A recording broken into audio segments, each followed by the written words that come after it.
All right, episode 39. Let's get it going. As you guys can tell, I'm a little exhausted. I'm doing a lot. Um, Once again, I'd like to thank you guys for coming through and always showing love inside the Rap Studio. Today we're going to have Planet on for the show, talking about some interesting things such as Morphin Grid Radio. Also talking about management within the city, booking shows. There's a lot of inside behind the scenes stuff instead of your usual typical interview with like rappers or producers. This is more so on the management side. So this is going to be taking a bit of a turn. But I think I'm up for the challenge to talk about these things on that side because excuse me, it's all usually like music on this side, but on the other end of the business of the industry of the pretty much ins and outs, nooks and crannies of the industry, this is where this interview comes into place. So yeah, we should have that going. Ugh.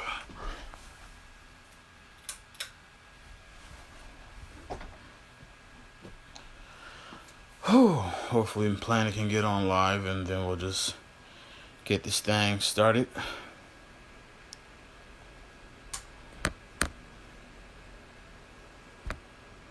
Oh, you're right there. I'm sending you a message and stuff.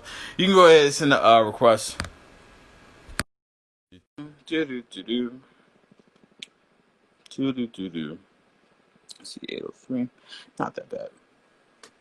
Yo, Yo, can you hear me? how are you? Good. Can you hear me? Yeah, I can hear you fine. Cool.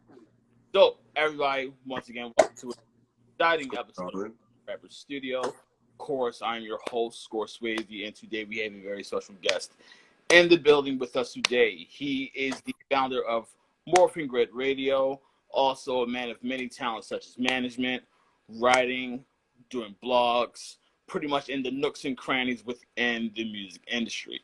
So, All that shit, baby. You already know what the vibes is. I love this, honestly. Yeah, I love that. Hey man, this is like my first like solo interview, so I gotta do it up as much as possible. You feel me? I can see the excitement and the enthusiasm, so it's wonderful. Sure. So everybody, please drop hearts, drop likes, drop comments for the one, the only Planet. Shout out to everybody that's tuned in. Shout out to you, man, for having me on the show. I appreciate you. I can't wait to have you on Morphin Grid Radio. You know what I'm saying? We're gonna keep that under wraps for now. You feel me? It's going to be a bit of a Twilight episode. I'm not going to lie to you. I kind of want to release it like separate. You feel me? Like put it out and just have it be me and you. I feel like I might have to work on that. That actually is a great idea, no matter how selfish I sound agreeing. For sure. But I think it'll be a bit of a Twilight episode of me not asking questions this time around. Right, and getting that. And I got a few. I got some notes already. So I've already been working on it. Oh boy, this is about to get real MG. I love it. So with every episode of Inside the Rapper Studio, there's the origin story of the guest, the origin story of the bottom screen. So could you tell us how everything got started for you musically as Planet?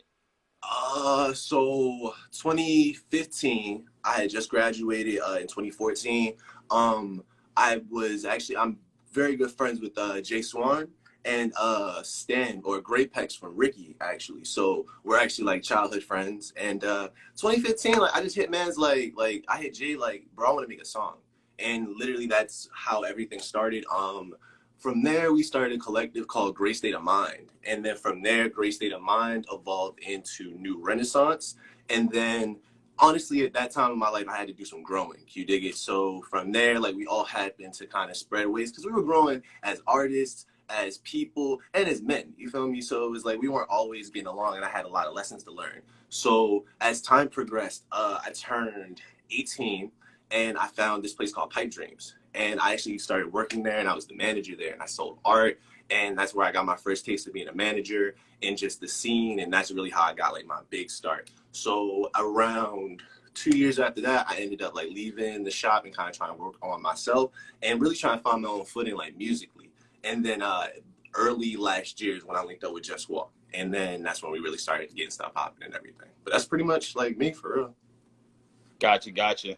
So you spoke earlier about how you kind of approached Jay Swan. First of all, huge shouts out to Jay Swan. Yeah, shout out to him. He just dropped his project, House Plants. It's out now. Oh, you know I was going to plug that in. Oh, damn. But yeah, you were talking about linking up with Jay Swan and kind of building that relationship with him and just like building with him musically. Could you describe to us your relationship with him and out of the studio? To be honest, like our relationship has grown a lot. You feel me? Like we were attached at the hip at one point in our career, and I like felt like maybe my success was kind of linked to him. You feel me? But after a while, even being able to admit it, like I may not have been the best friend at the time. You feel me? And when you kind of just starting to get into the industry and you're learning and becoming a man, like you don't really understand how to treat certain people around you. You feel me? So that was on me. But we have like a really strong relationship now. Shout out to him. He's about to have a baby, and I love that man to death. You feel me? You got to shout out Parenthood one time for the people that take control of the future.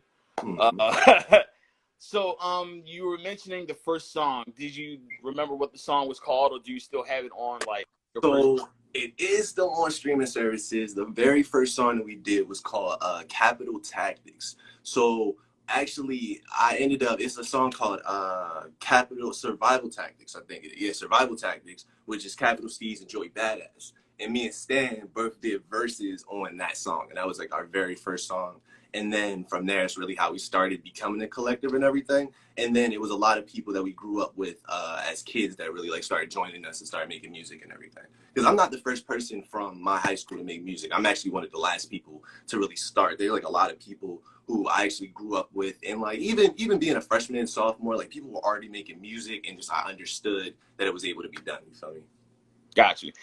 Just to let you know, I am looking down because I'm trying to search for this song on streaming. So it's on SoundCloud. So it's actually our first song that we ever released on streaming services, the band me and Jay Swan had, was called 409. So if you go on streaming services right now and type in 409, I need money, but I need $, you will find that.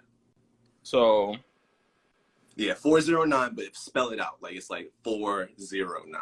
All one word. Yeah, all one word? Mm-hmm. And then I need $. You have to forgive me, folks. I wasn't expecting to play today. Like I legit. Hey man, that's like my very first song. Like, I don't even. Hey man, that was from a whole deal that we. You know what I mean, I have a completely different stuff out now. Hopefully, we'll be able to play Sane because that's like where my sound has been able to grow with. Honestly. Gotcha. Because like I didn't even turn like my speaker on for the episode. Like yeah, I mean you don't know, nigga. I do know. On talk for about 30 minutes and just cut it and just No, I'm actually getting some tracks, so this actually excites me. So is it 409 and I Need Money featuring Vlad? Yes. So shout out to Vlad. He's part of 3 Side, and that's actually my very first show that I threw in the scene was at Pipe Dreams, and that was also I'm pretty sure some of the people in 3 Side's first show. And I met Tromac Pineapple at B Trip. And that was when we both first started coming to the scene and really started getting in there. And my older cousin is actually friends with a lot of people in basement rap and knows in like that earlier scene. So my first concert was Level 7 Villains at the Bell Foundry. So it was like, I'm a little kid, I'm growing, you feel me? But I'm learning about all of these things around me. And then I meet these guys. And then my first show series before we did Morphin Gray was called Dreamscape. And they were on the very first Dreamscape. And we actually got into the Baltimore Magazine because of that. That's solid. Yeah, shout out to AC. His shop was featured. Big publishing man. I'm not not just the 100 playing man, the 100 publishing man. Hey man, you know I try. Come on. So with this song, what did you do within the song? Did you like rap produce? Did you like? So I rap like my verse. Vlad wrote his own verse, and actually that's Jay Swan in the production. This is really early though. Like my voice sounds completely different. This is probably like. I want to say 2016, maybe I want to say 2016 is when the song came out. Gotcha. Mm-hmm. So, you mentioned earlier that you worked within Pipe Dreams, and that was essentially your beginning in terms of management. Did the owner of Pipe Dreams, I believe his name was Ansar, did he help you a lot with like the management side of things? Yeah, I honestly like out of all the people in my life that are like mentors, like AC is definitely one of those people because I think that it took a lot of like humbling in a lot of situations, but he's always been somebody that's been able to see himself in me and be able to be like, okay, well, you're learning, and I'm going to take my time with you. And I've always really respected that. And anytime I have like a humbling moment, I always hit this man like, yo, something happened. Like, you were right about this. Like, actually, he just gave me some advice a few months ago that happened to come true just recently. And I happened to follow it back then, and I didn't understand it exactly, but it really resonated with me. And it's like, that man has been like a real inspiration to me, especially like how I conduct business and how I do business, because there was a time when I was working at the shop where I may not have been on the most professional levels, but I've been able to learn from that. Can you dig it? Got you. What else? Well, I guess who else would it be a better question? Would be considered an inspiration for you within the scene? Within the scene, honestly, like people on my team, but then also people like other curators. Like, I'm a big fan of Be More Alien, K. Like, Station North is like, man, this is really, really, really doing it out there.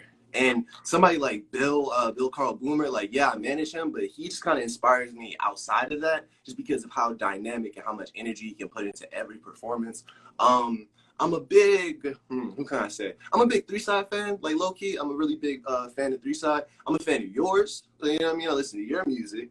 And I think like people that come to mind off top is NASA 8. Everybody in NASA 8, they just are like really raw. Like, the people who really, I appreciate people who rap, and they can rap their ashes off, man. Absolutely. Huge shouts out to NASA 8, by the way.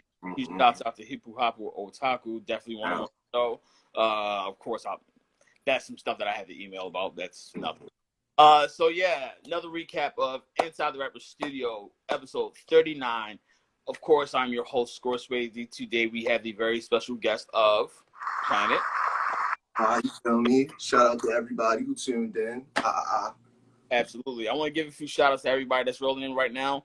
Huge shouts out to Keith the Vandal. Shouts out to Princess Mila. I want to say hey, shout out to Mila. Shouts out to Camp. I'm not gonna lie, some of these are impronounceable. Like a white substitute, and I'm not gonna do it. I think I know who that is. Shout out to Keep It Anivesta. That's my man Xavier. You feel me? He's actually gonna be on episode 4, 104 of Morphin Grid Radio, along with you. So keep a lookout for both of those songs. Gotcha. Shout out to all the Rangers. Shout out to all the Rangers in the crowd. Shout out to me. We out here. Smacky Chan, shouts out to Gorgeous D, shouts out to Joey Bricks, a former guest of the show. Huge happy birthday to that guy. Joey Bricks. Go check out Mr. Bricks. It's all on streaming services. Check that out right now. Who else we got? We got They Love K. Shouts out to KLA. Shouts out to Beth Banger. Heart of Fire. On streaming services right now. I swear to God, whenever I do these little shout outs, it's just because of promo time. Yeah. So shouts out to Transcendent Sound. Oh, we got a little house in here.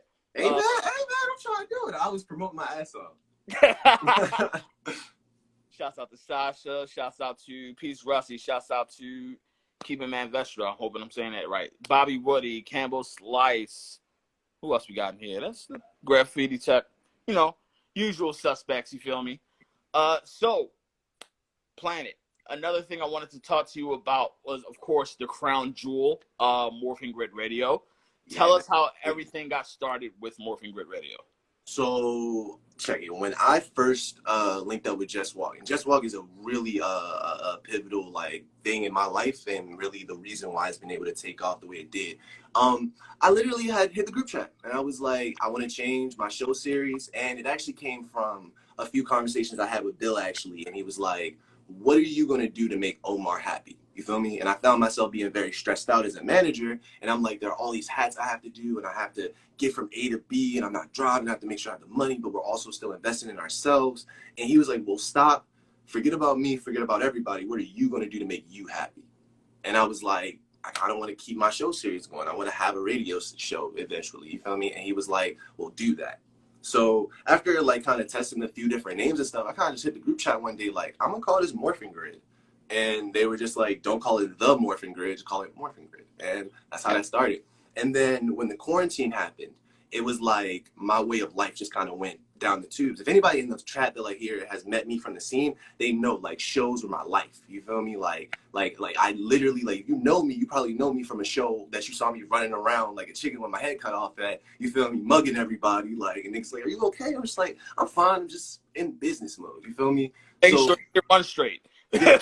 So when the quarantine happened, it was kind of like our shows were shriveling up, and I didn't know what to do. And we actually had a tour planned to go to France. So when that kind of like shriveled up, I was really like kind of lost. I didn't know what to do, and I just said like, you know what? Let's just do something I've always been talking about doing, and I just decided to make the radio station.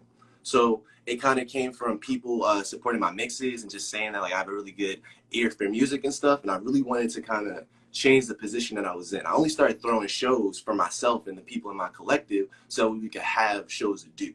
And then from there, it was like, okay, well, if I'm gonna do this radio, how can I do it to where we can change the narrative of music in Baltimore? You feel me? To where you don't have to be either mainstream and trying to be there or only be stuck in the underground. Like there has to be this like healthy medium. And I feel like my whole career I've been there, where I've been shooting for the stars, but the planets know me. Can you dig it? Absolutely. I feel like one of those aspects to keep in mind when it comes to like throwing shows and stuff, at least from my opinion, is how much balance can we have within like reaching for the big fish, but Right. still making sure everybody eats at the table. Because a lot of the times, like people really just go for like a lineup, which is like completely understandable. But at the end of the day, like people still need to have some shine. Right.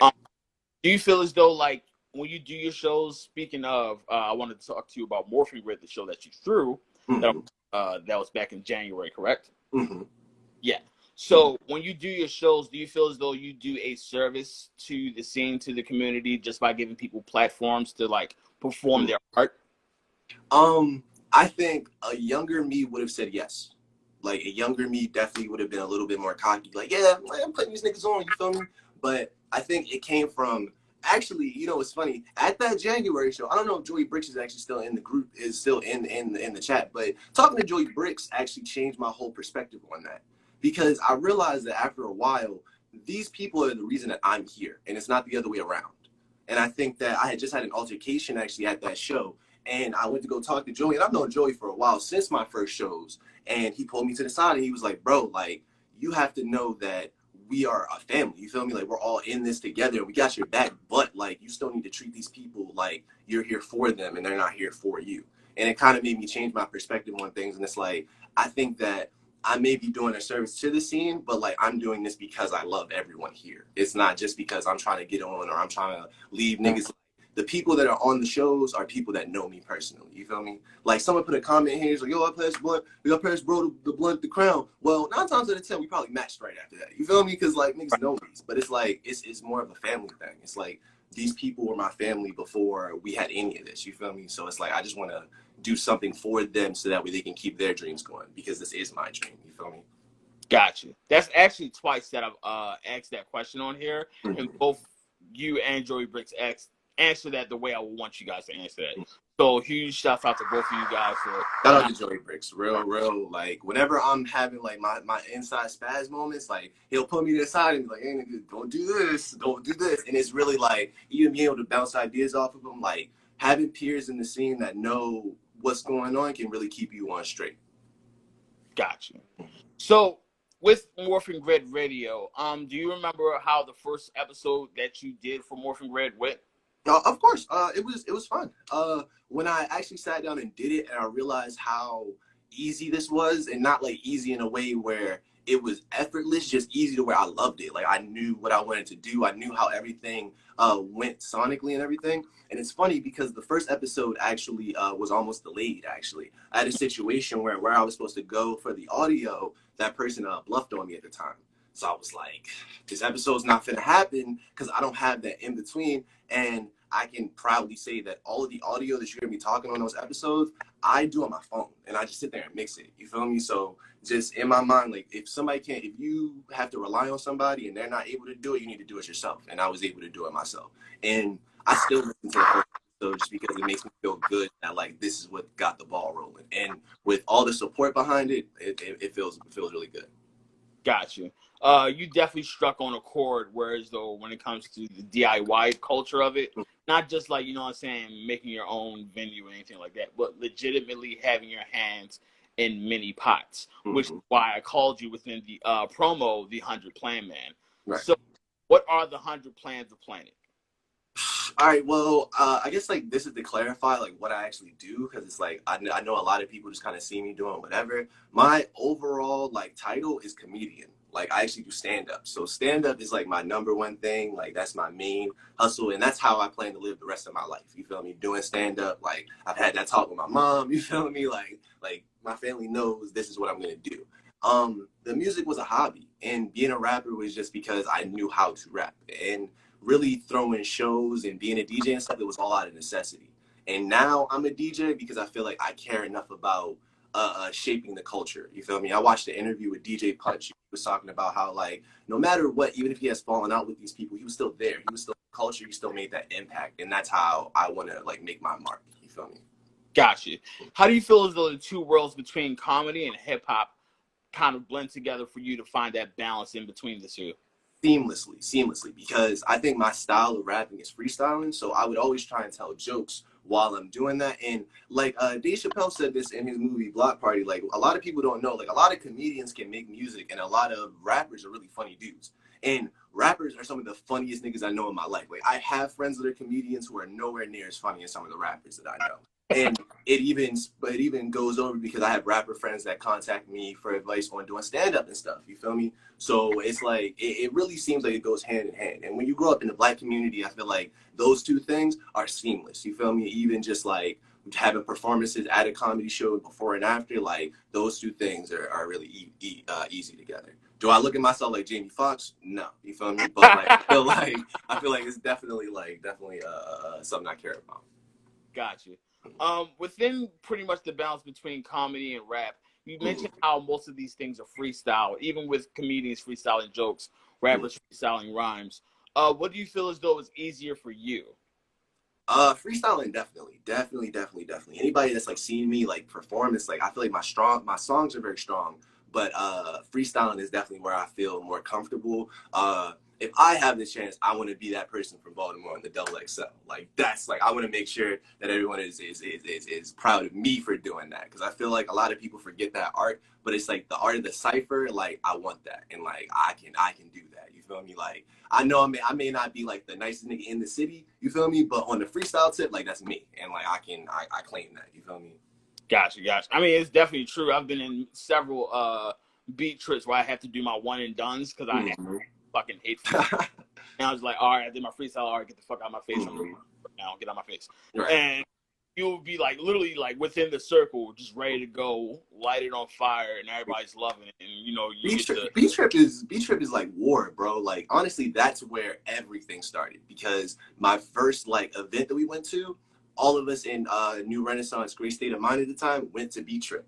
You feel me? Like that's how I know Nick. That's how I know the homie Grant, Alien Nude. You feel me? Like these people were there from the start. And B Trip is war. Like you know what I'm saying? Like I've had niggas pull me to the side. Like you wasn't spitting freestyles and like nigga do better. Like it's really a rite of passage. And like I love that energy. You feel me? Like shout out to all of the people that put that together. And the Beats Trip as a whole, it's like great individuals. Speaking of Beat Trip, I'm actually mad. I'm really had to kick myself like hard because I didn't even ask K about Beat Trip. And man, as a journalist, as a pseudo journalist, I really had to throw myself out of a fucking window for that. You just gotta have him on the show again. You just gotta be like, yo, we got more questions. The people want to know. You know what I'm saying? I do want to plan like a little all-star week where I just bring favorites or whatever. But like, that's for longer along the line. I feel you. Gotcha. So, for your perspective, how would you describe the culture that is Beat Trip? Like, I know you said it was war, but from war, a lot of connections are made through Beat Trip, such as rappers meeting producers, producers meeting event coordinators, things of that nature. So, how would you describe, I guess, the camaraderie amongst Beat Trip? I made a tweet, if not today, yesterday, when I said that Baltimore has the strongest ninjas. And it's like, we like Beat Trip. If you come to Beat Trip, that is like the tuning exam. You feel me? Like this is the Hidden Leaf Summit. Like this is it. Like you feel me? Like this is where you're gonna meet all of these other ninjas. You're gonna learn all these other techniques, and you're gonna know if you're able to be in the arena with these people. You feel me? And some of my best friends in the scene are competition, and I like that. It really feels like an anime, honestly. It feels like we're all in Yu-Gi-Oh! And we all duel, you feel me? And it's like, bro, I have to beat you, but I also respect it. You know what I'm saying?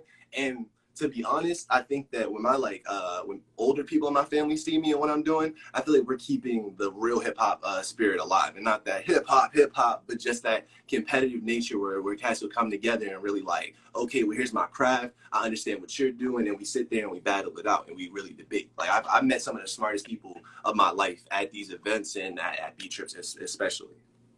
What would be your favorite beat trip that you've done or been to? My favorite one I've ever done would be I don't know if the homie Nick remembers this. I actually hosted a beat trip, or like I helped bring equipment and everything. And there's a artist, Yera Wang. I think she was on the show. She made did you interview her? I did interview her for Women's Week. Yera Wang was Braid Off before she was Yera Wang. She actually had that show, and the opening act was Beat Trip. And I helped like Nick bring equipment from the Bell Foundry to the Copycat, and I sat there and I was rapping and shit, and I saw her perform, and I think I saw Elon perform as well. It was just like a really crazy experience. And my second one was probably like the one that I went to with all of the homies, like the first one that me and Jay Swan like went to with the collective, and everybody got on the light rail. And that's the thing, like, we're from like, I live in Cockeysville. We went to high school at Delaney, so we're like Towson kids. You feel me? We hopped on the light rail, went downtown. And I actually lost my skateboard. The homie Billy Bodine is like a childhood friend of mine. Like I love that man to death. And he was actually one of the first people to like believe in a nigga and join the collective. And even before he started making music, he was still there with us and still trying to help. And now he's one of the dopest producers I know. But when we went, he was riding my skateboard, and then we had to run to catch the light rail. So when we got there, we like were there, and he happened to set down the board to get on the light rail. And then we're on, and I'm just like, where's my board? Like, yo, I owe you a board, dummy. Like, and I was just like, bro.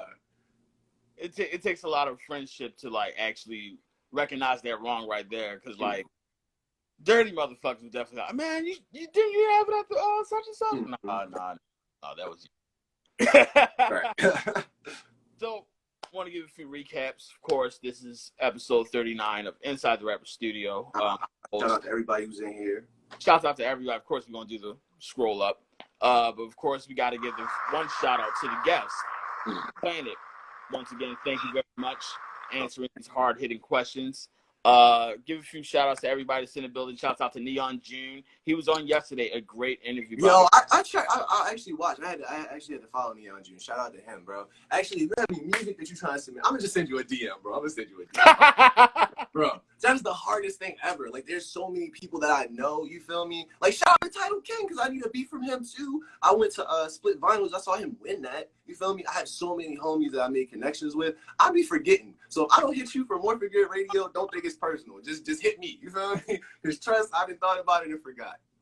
I definitely feel as though, like, that's one of the biggest smiles on my face when it comes to like shows like this, shows like More from Grid Radio. Even within a quarantine, we can still unite, even within this isolation point. Sure. So shouts out to More from Grid Radio once again. Shouts out to Lex Goldring. Shouts out to Special K Artists all the way in Pittsburgh, PA. Shouts out to you. Shouts out to OB Peach. Shouts out to Just About Nothing. Huge shouts out to Demo Tape doing the damn thing, making great media within the city, because we who else we got in the building? Shouts out Action Bassett. Shouts out Action Bassett, the legend. Shouts out a legend in the scene. A legend. Like when you see that one person pop up in the live, it's like, oh shit. Yeah, it's like, oh, got a little clout. Like, yo, niggas get a little bit of clout and they go to their head, bro. Get a little bit of clout. I'm about to buy Shouts out to A Trip to Asia. Shouts out to Rick Anthony. Shouts out to Ducky Dynamo, former guest of the show. Hey, Ducky. Shout out to Ducky. So, Mr. Planet, next thing I wanted to talk to you about is management. You mentioned previously how, like, in Pipe Dreams, you kind of learned how to do the management skills and things like that. I also wanted to talk to you about on the artist side of management, on where you got started with it. So could you tell us like the origin story for that side of the music scene? So actually, it's funny you like mention Pipe Dreams again, because that's where I got my first humbling experience with being a manager. And in my 18-year-old days, I was probably so hot-headed and wanting the shine and just wanting to for us to make it, that I didn't understand that there's a lot more that goes into managing and helping people do things. So my very first my very first try at it was when we all first came together. I was like, all right, I'm gonna manage everybody, we're gonna do this, and then everything fell apart. And it was like I didn't understand that there was a lot more, and you have to actually care about those people's opinions and what they want and what they have to say when it comes down to it, you feel me? But as things progressed, I actually hadn't managed for years, you feel me? So when after that happened, at the same time I was trying to manage everyone in the collective when we first started, I had met two girls that I started managing and putting their art in the store, you feel me? So I could try and sell their art. And it just didn't make me happy. I to this day I can't sell art because I hate it, you feel me? And then it actually kind of happened really crazy because with Just Walk, it kind of came from, once again, Bill Carl, because he actually approached me about it and I told him no. And my philosophy on being a manager is like, 9 times out of 10, you don't need me to do what you think. And I told him that I don't want you to have to give me a check or give me a 30% of something that you don't have to give me. And that's why I was like, I'm always going to be here for you. I'm always going to help you make your career, you feel me? But like, don't pay somebody for something you don't have to do, you feel me? But with his support, I ended up coming back to him, the homie Seven, and the homie Griff Sauce from Just Walk, and just being like, yo, like, I feel like I could do this for you. And I had felt uncomfortable and just and upset in my position in the collective at the time because my music is so drastically different from everybody. So it actually took the homie Griff Sauce being like, we were hanging out one day, he was like, yo, bro, like, don't take this the wrong way, but I think maybe you would be happier if you were in the background, if you were the DJ, if you were helping us do these business things, because you kind of already do it. And at first I was like, nah, because mind you, my IG name was different, you feel me? And he convinced me all that night. And he was like, you need to become a DJ full time. Like, you need to do this shit. And I 100% take everything that, like, this past half year in my career, like, Just Walk has been very pivotal to all of that. Absolutely. Huge shouts out to Just Walk, by the way. Just Walk. Also, shouts out to Bill Carl Boomer, former guest of the show. Doing great things right now. I believe he's on the way to dropping something. I ain't gonna say nothing. I don't know. I mean, he might work on something. I don't know. It's nothing you can really wrap up from there. So I wanted to actually talk to you about managing within a city like Baltimore, where though it's very small, it's very close knit, but it has a big city feel. Do you feel as though the setting that we are in, such as Baltimore, makes it easier or makes it harder to be a manager? A lot easier because I think because everyone here is so friendly. Like, it's like, I understand that we as a city beef with everybody, but that's why I gave the odds. I'm like, yeah, it was just like, I understand that we beef with other places, but I feel like people here in the scene in certain places, I feel like when you're in good company, you're in good company. And I think that people here, when they love real hard. You know what I'm saying? I've definitely had my encounters with some pretty shady individuals, and I've been able to learn from that and become a better businessman, you feel me? But I think that the people here that love really hard. And it's like the DIY scene is so, it's all I know. It's all I know. Because we all have this idea that if someone isn't going to do it for us, we can do it ourselves. And there are just so many people in the scene that have just helped each other kind of get to exactly where they are. You feel me?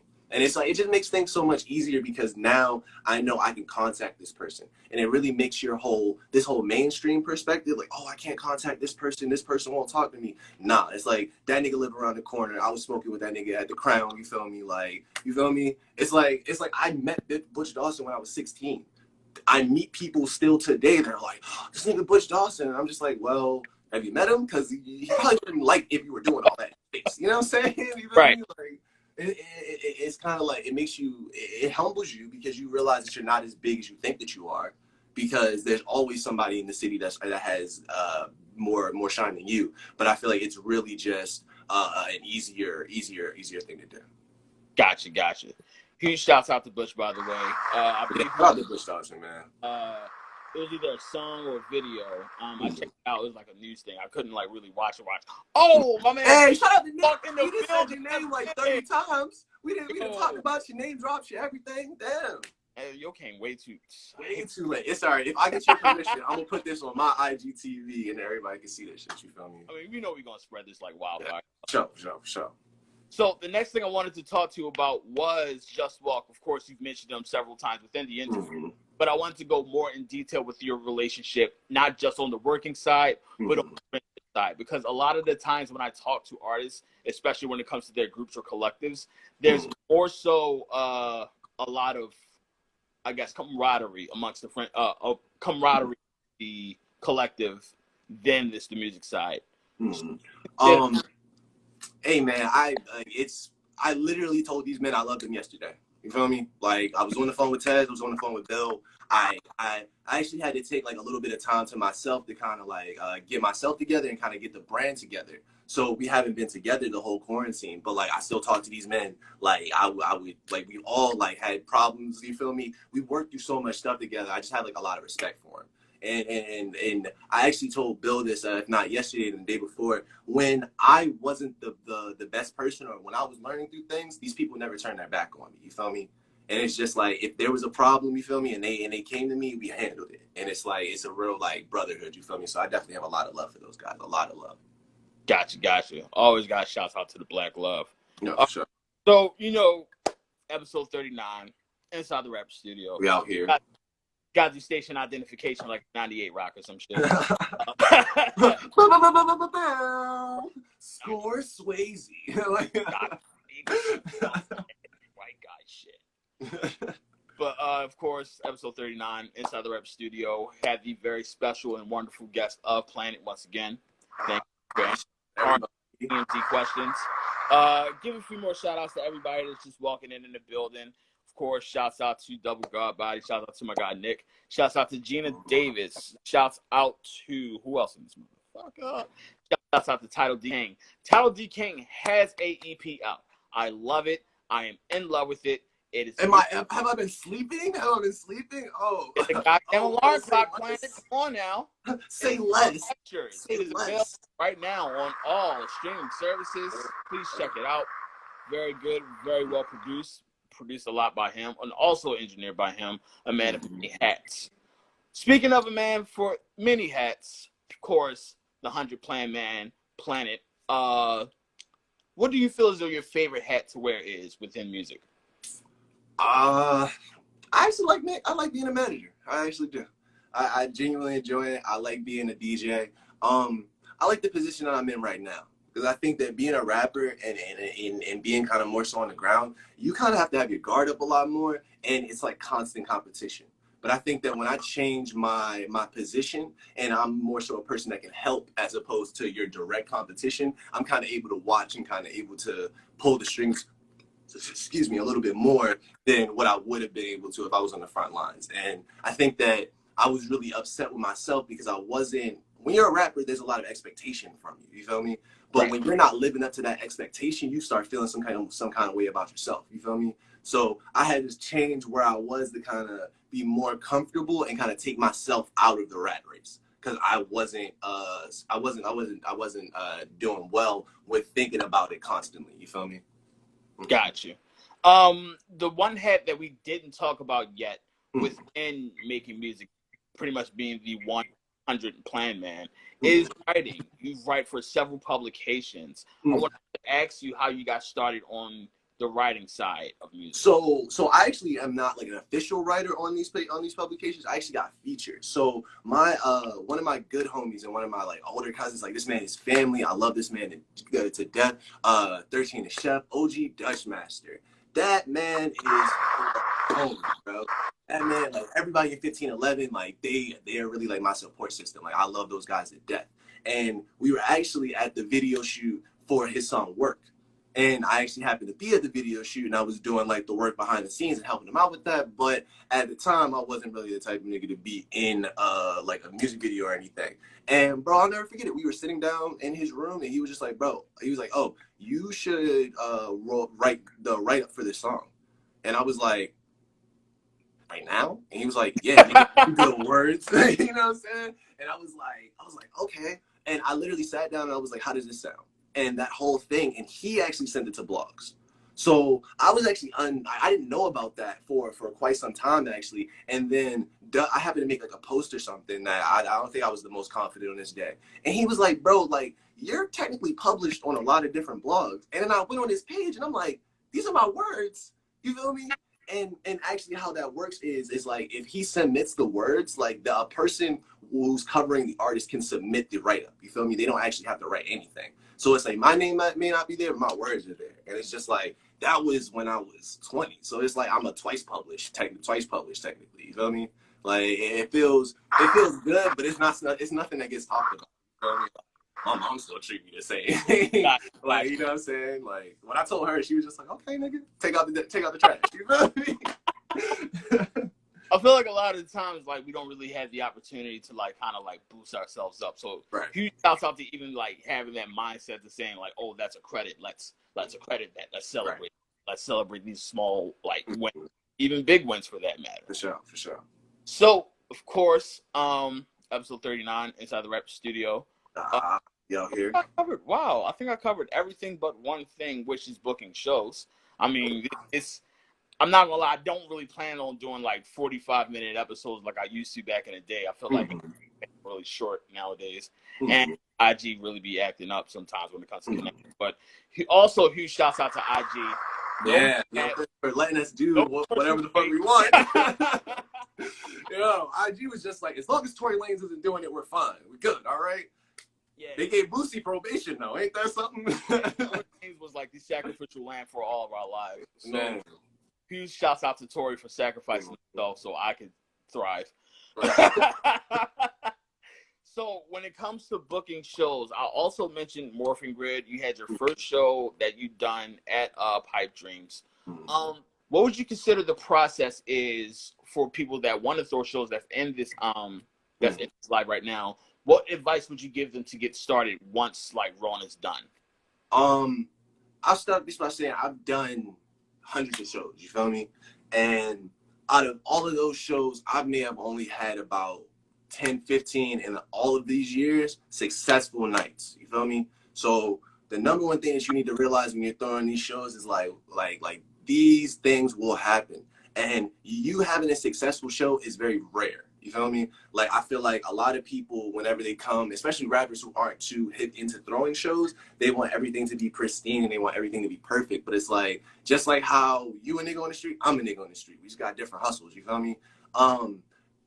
Throwing shows in general is hard. And I think that you have to kind of keep a good structure with what you're doing. I know I've made a lot of enemies on the scene. I can't say enemies. Maybe I'll say ops for lack of a better word. I made a lot of ops. People the wrong way. Right, because I may have not been able to give them a show as fast as they wanted a show, and it's a process. Can you dig it? It's a whole process. It's long. You feel me? And it's not as easy as you think it is. You feel me? And I think that certain people get beside themselves and they think I owe them this show just because you show love. Like, nah, bruh. And I think another thing is you have to kind of separate your friends from the money. And I've lost a lot of money. You feel me? Like even just by letting people in for free, you feel me? You lose a lot of money caring about people who aren't caring about you. You feel me? So the way I had to learn about it was like, oh, let's keep this bottom line here. And now the way I operate is I need to make a bottom line before anyone else gets it. You feel me? Because at the end of the day, we all trying to make it. And it's like, I'm off just doing this for fun. You feel me? I got bills to pay. I got stuff I want to do. You feel me? And I really want to do this. You feel me?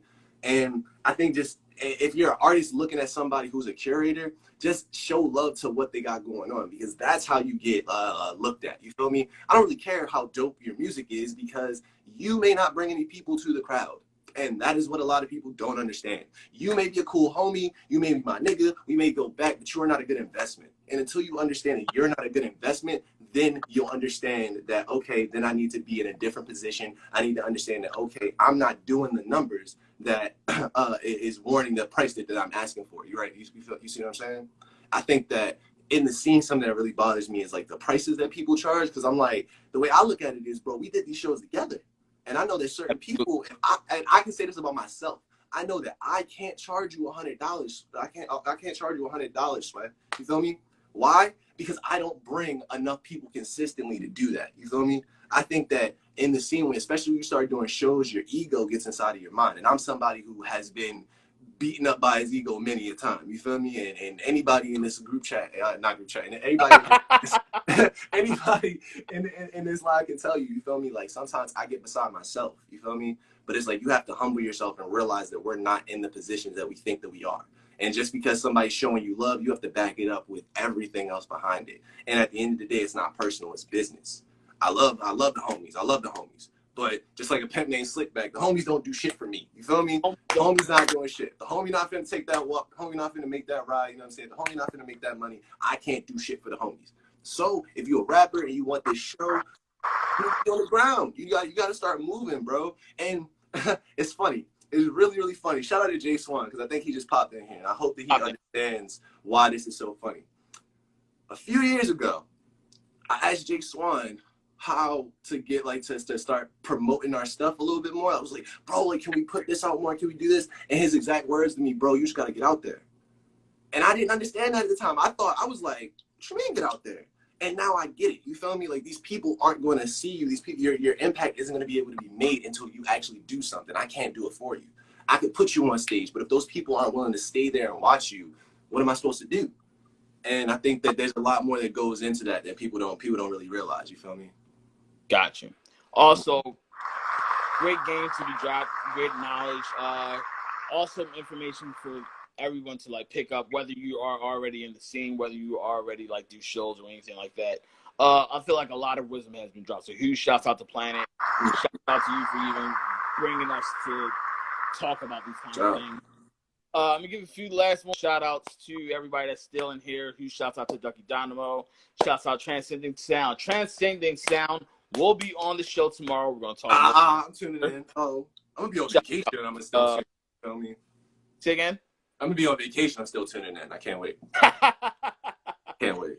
Shouts out to Justice. Shouts out to Rusty. Shouts out to Graffiti Tech. Shouts out to Lex M4E. I don't know. Hey, shout out to Philly / Houston. We out here from all the way in Baltimore. We out here. Ooh, we international, baby. That's what I'm saying, man.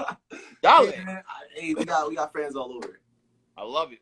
Shouts out Gina Davis. Shouts out Ambitious JC. Shouts out Campbell Slice. Shouts out Xavier. So, Planet, any last words? Any last promotions? Any last propaganda for the people?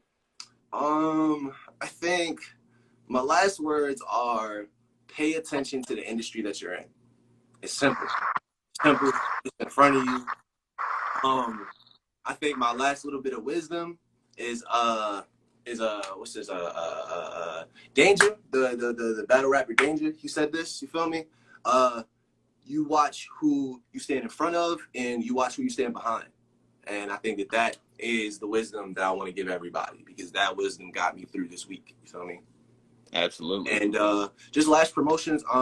The next guest that's going to be on Morphin Grid Radio is actually Chris Cassius, and he's going to be talking about his new project. And episode 4 is going to have music from so many people, including Scorsese himself. We out here. I got the exclusive. I'm fair robe. I might not. Honestly, I'm sick of these fucking. Hey, man, we don't know. Y'all love it. And now that I've had this conversation with you, keep on the lookout for the one-on-one interview with myself and Mr. Scorsese, because that's going to come out on SoundCloud.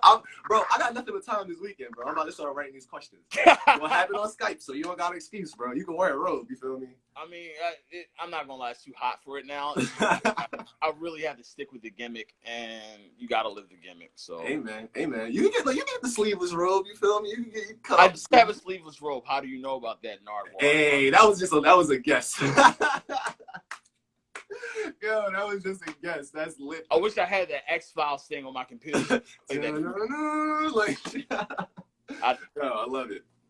But and, just I guess final things. Just shout out to everybody that's tuned in. Just everybody that supported us. Everybody that's listened. It's been hard. It's hard to support a rapper. You feel me? It's hard to listen to a nigga every song he dropped and do everything. I know I've been all over the place, but just everybody that has supported me and pushed me to do something different, and the people that are behind me even when I'm wilding out. You feel me? On my Kanye shit, like, I appreciate y'all niggas, and no matter what I think about that, and y'all are the reason why I'm doing this. You feel me? And if you want to talk to me, contact me. You feel me? If I don't hit you for Morphin Grid Radio, hit me. If you got an artist that you fuck with, talk to me. You feel me? Because we could change this perspective of what mainstream is, because mainstream is only a mindset. And that's it from Captain Planet. You feel me? I'm glad you spoke on that, because I actually want to plug that in for Inside the Rapper Studio too. If you guys that are in the live right now, if you've never been on a show, if you also do music or even work within music, such as management, such as event planning, DJing, producing, whatever the case may be. I am aiming for legitimately 100 episodes. We're going to be stuck in the house for quite a long time. I have nothing else to do. So I want to make sure I can fit in everybody, just to show everyone in the world, not just IG, not just Baltimore, but everyone in the world, that we have our own microcosm within music, within Baltimore. And I'm a manager. I hit this man. I said, hey, bro, like I contacted this man, like businessman to businessman, and we set it up. You feel me? Not everybody is gonna contact you. You gotta get out there, my nigga. We don't know you. We don't know you, but we trying to. We trying to get to know you, bro. We gotta talk to us. Absolutely. Coming up next on Inside the Rapper Studio tomorrow, we have Amira Muhammad on the show. She is the God. She's the founder of Transcending Sound. We're going to be talking about a lot of things, about R&B, talking about open mics, talking about her being a singer, but I won't force her to because she's not going to do it. So, from me, of course, your host, Score F. Swayze, and our wonderful guest, Planet, on episode 39 of Inside the Rap Studio. Once again, guys, thank you very much for joining me. And as always, wash your hands. All that. Once a ranger, always a ranger. You know what I'm saying? This has been your man, Planet. And thank you. I've been Inside the Rapper Studio with my man, Score Swayze. Absolutely. Thanks, bro. Appreciate it, man. Hey, man. Much love, bro. Thank you for having me on. Don't sweat it.